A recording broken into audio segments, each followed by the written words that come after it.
Hey there hunters, and welcome back to the Gunners Guild. Another short video today, but I have one more game from the Steam's Next Fest that I want to cover, which is Cowboy 3030 by Soyboy Games. Cowboy 3030 is a third-person shooter bullet hell roguelite, think Returnal, but with a cartoony sci-fi western theme. Now don't let this light and cartoony art style fool you, this game is not as easy as it may appear, and it does provide quite a good bit of challenge while you're learning the systems and mechanics and kind of making your way through these demo levels and even the boss. And I was quite surprised how much I liked this little demo, which is kind of why I'm here talking about it. So I want to break down the systems and mechanics and give you an idea of what's going on here in case you just looked at, the trailers and said it's not for me.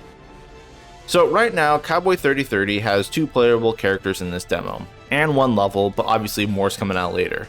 Now each character plays entirely differently, and it's important to master their kits entirely to progress far in this. Calyx is an outlaw that focuses on revolver-based weapons with a decent fire rate but low damage output. Each character has 3 abilities unique to them, including a unique action reload. Currently, Calyx has to play DDR when you reload, as you will get directional input prompts for a QuickTime event, and then doing this is going to reload an additional bullet for each direction you correctly do. And just to note, this is not the only way to reload. You do have just a standard press R to reload your weapon, but you can do the action reload to make it faster. Calyx's second ability is his Electro Lasso, which damages enemies in a cone in front of you, and this penetrates walls and does double damage to enemies under 40% HP, so you can use it to cull enemies. And lastly, he has a stun grenade, which does exactly what it says. You throw it and it stuns nearby enemies, including mini bosses and actual bosses. It's very powerful and gives you openings to dump your mag or back off and reload. The other character, Carrie, focuses on long-range weapons and keeping away from enemies.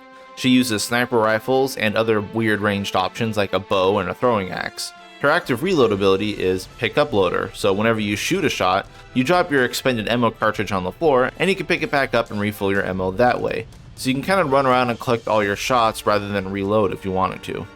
Her second ability is the Bowling Bomb, which is just awesome by the way. You roll a giant cosmic bowling ball that ramps up the damage of further travels and then it explodes on contact, dealing a lot of damage. Her last ability is the Electro Wall, which increases the damage of your shots that pass through it. It's not a defensive wall, it's an offensive one. So when you pick your character and load into your level, you're definitely going to want to check your talent tabs right away. This page of talents is randomized every single time you start a run, so this will give you the chance to play different builds every single time you play the game.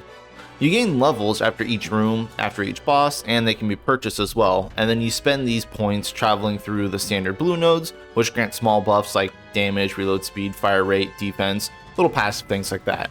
And then you're trying to path your way to red nodes, which are like keystone nodes that affect your build significantly. These can include things like kill resets cooldowns of your abilities, performing action reload granting buffs, bullets dealing more damage but costing more ammo, increased headshot damage, poison dots on hit, all sorts of things.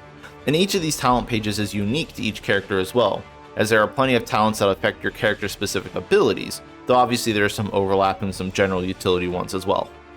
So with your character pick, you can then just go in and proceed and play like any other roguelite game. Just don't die, because this is a bullet hell. Don't get hit by enemies, and then you're golden.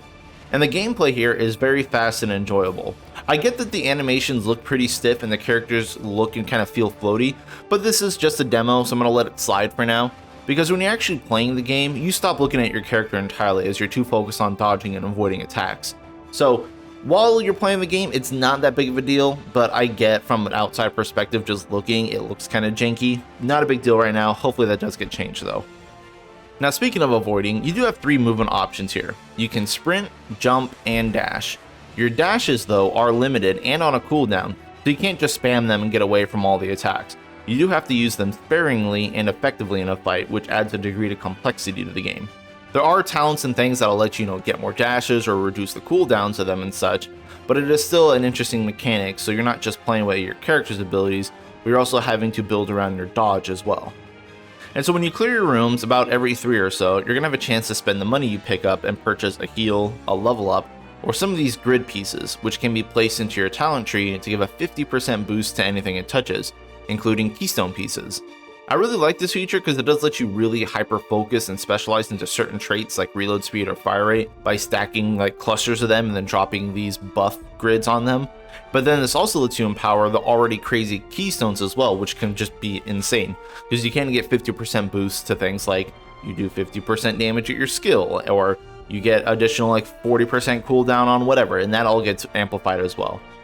Right now though, you can't overlap the pieces to get like double bonuses like 100% on stuff, but perhaps in the future you can, and that would be a great addition.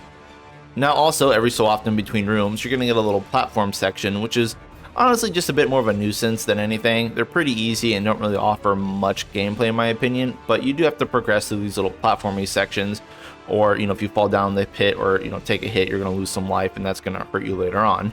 But as you progress through these levels, you're going to end up encountering harder and harder enemies with different attack patterns and weapons. You're going to have more mini-boss enemies, and eventually you're going to find your way to the boss of the one level we have.